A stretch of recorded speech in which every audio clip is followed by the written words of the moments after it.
शुभं करोति कल्याणम् आरोग्यं धनसम्पदः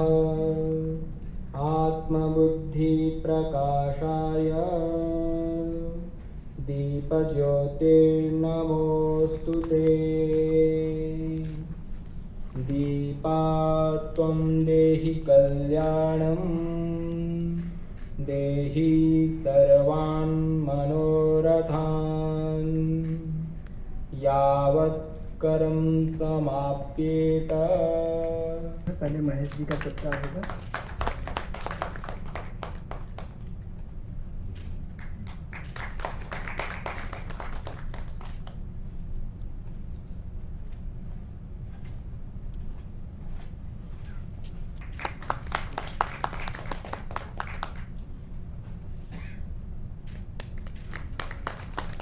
धन्यवाद सर। धन्यवाद मैम।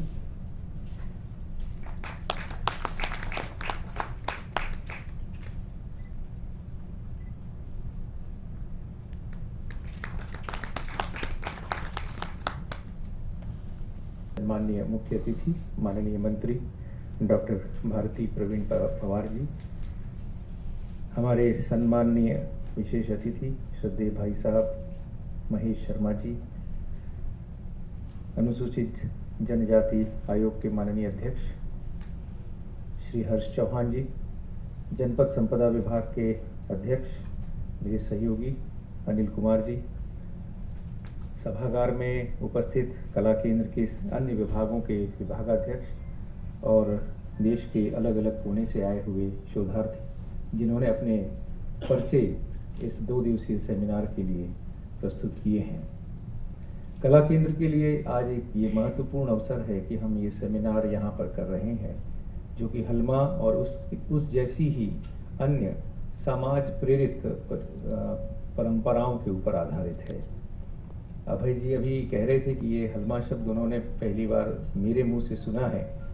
पर मैं यहाँ पर कहना चाहता हूँ कि ये शब्द मैंने पहली बार आदरणीय हर्ष चौहान जी के मुंह से सुना था।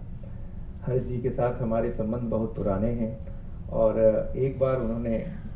बहुत वर्ष पहले रायपुर प्रवास के दौरान हलमा का उल्लेख किया था, तब हमने पहली बार इस परंपरा को जाना और समझा था।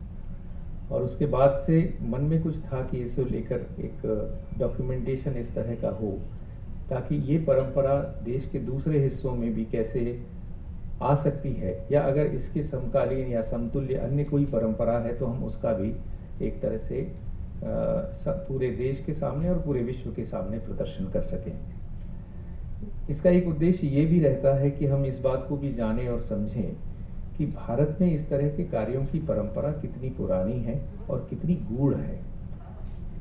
कुछ समय पहले मुझे याद है कि समाज कार्य इस विषय पर थोड़ा शोध करने पर ये मालूम पड़ा कि समाज कार्य इस विषय की अवधारणा भारत में एक विषय के रूप में 1935 या 1938 में आई, जब पहली बार उन्होंने समाज कार्य विभाग किसी एक विश्वविद्यालय में प्रारंभ किया और ये कहा गया कि ये पूरी की पूरी समाज कार्य की अवधारणा हमने फ्रांस से ली है, ये फ्रेंच से प्रेरित है, इंग्लैंड से प्रेरित है, यानी यूरोपीय परिदृश्य में चूंकि समाज कार्य होता है इसलिए हमने भारत में किया। कुछ शैक्षणिक संस्थाओं से, शैक्षणिक संगठनों से मेरा संबंध रहा है और तब से ये बात हमारे मन में चुभ रही थी कि क्या सच में समाज कार्य की अवधारणा भारत में 1835 या 38 में आई है जब पहली बार कुछ हुआ, या हमने इससे पहले भी समाज कार्य किया है। तब ध्यान में आता है कि हमारे यहाँ प्याऊ की परंपरा है, या लंगर की परंपरा है, या हमारे यहाँ अन्य क्षेत्र की परंपरा है, या हमारे यहाँ इस तरह की और सारी परंपरा है, भंडारे की परंपरा है, या सामूहिक रूप से मिलकर काम करने की और कोई परंपरा है। तो ये सब परंपराएं कहाँ जाती हैं? ये क्या समाज कार्य में नहीं आती? तो उस अवधारणा को जब हमने देखने और समझने की कोशिश की तो ये ध्यान में आया कि चूंकि हमने कुछ बहुत यूरोपीय शिक्षा के सारे मॉडल को वैसे के वैसे स्वीकार कर लिया या अंगीकृत कर लिया, इसलिए हमने ये हमारे मन में धारणा बना ली कि समाज कार्य की अवधारणा भारत में 1935 या 38 के बीच में आई। फिर समाज कार्य विभाग के ही कई विशेषज्ञों के साथ जब हमने चर्चा की, बात की, और एक नया पाठ्यक्रम जो भारतीय परिप्रेक्ष्य में समाज कार्य की अवधारणा को दिखाता है और वो कितने प्राचीन काल से प्रारंभ होता है, इसे हमने दिखाने की कोशिश की। आज खुशी होती है कि देश के कई विश्वविद्यालयों में वो पाठ्यक्रम लागू किया गया है और एक नए परिप्रेक्ष्य में समाज कार्य को पढ़ाया जा रहा है। ये सारी पृष्ठभूमि मैं आपके सामने इसलिए रख रहा हूँ कि अगर उसी पृष्ठभूमि में हम हलमा की पूरी परंपरा को देखें तो इससे बड़ा महत्वपूर्ण सामाजिक अभियान और संयुक्त अभियान, ऐसा उदाहरण हमें पूरे विश्व में कहीं और शायद देखने को न मिले जैसा कि इस हलमा की परंपरा का है। और ये परंपरा न जाने कितने वर्षों से ऐसी ही अक्षुण्ण और आबाद चली आ रही थी, जिसके बारे में उस क्षेत्र के बाहर बहुत लोगों को ज्ञान नहीं था। जब हर्ष जी अपनी बात कहेंगे तो संभवतः हमें ये बात भी बताएंगे कि उन्होंने मध्य प्रदेश के बाहर भी हलमा के प्रयोग और अन्य स्थानों पर भी कितनी सफलतापूर्वक किए हैं और उसमें से लोगों को कैसी प्रेरणा प्राप्त हुई है। तो ये जो है, ये सारा का सारा उपक्रम जो है नज़रिए को बदलने का है, परिप्रेक्ष्य को बदलने का है।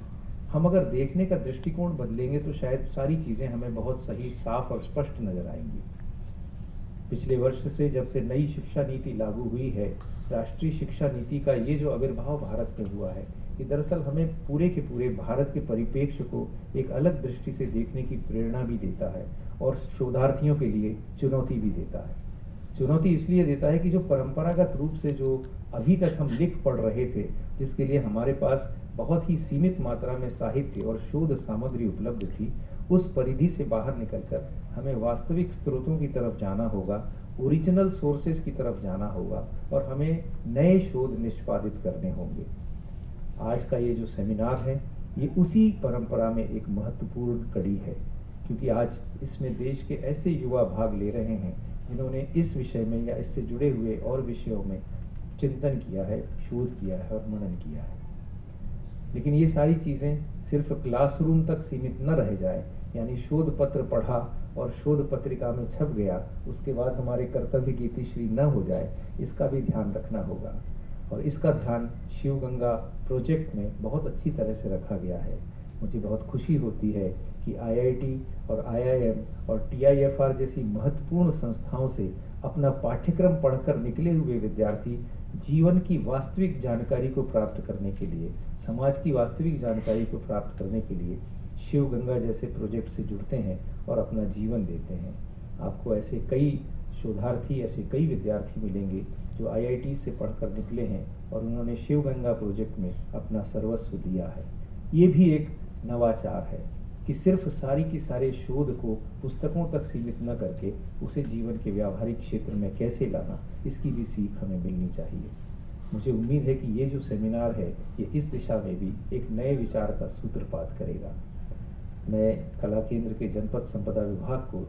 उसके विभागाध्यक्ष को और उनके सभी सहयोगियों को इस बात के लिए बधाई देता हूँ कि उन्होंने निरंतर श्रम करके इस पूरे की पूरे सेमिनार की भूमिका रखी है और इतने सारे शोध पत्रों को आमंत्रित किया है। इसके साथ ही हमने फिल्म बनाई है और एक डॉक्यूमेंटेशन का भी प्रयास हमने किया है।